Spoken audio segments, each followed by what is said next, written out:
What's up, everybody? This is Bill with the Cajun Homestead, and this does not look like Cajun country.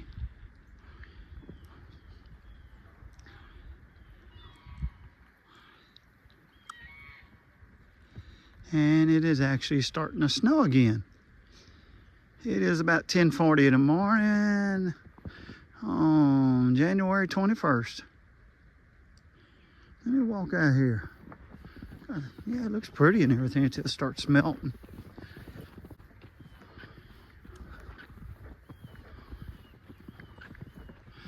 But that's what it's looking like right now. Hopefully, another month or so, I'll start building something right here, but that's gonna be a surprise.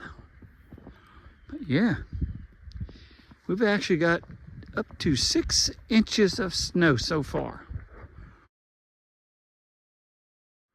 So,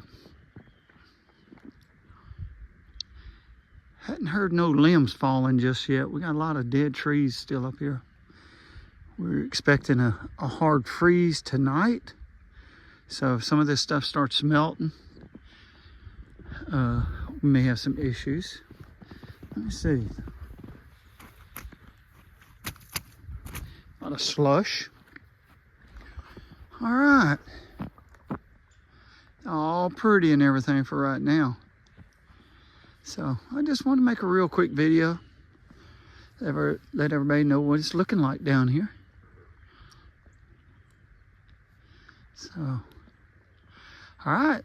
This is Bill with the Cajun Homestead. I appreciate y'all watching this. And if you liked the video, please hit the thumbs up. And if you could possibly share this, I'd appreciate it. And don't forget to subscribe. Y'all have a great day.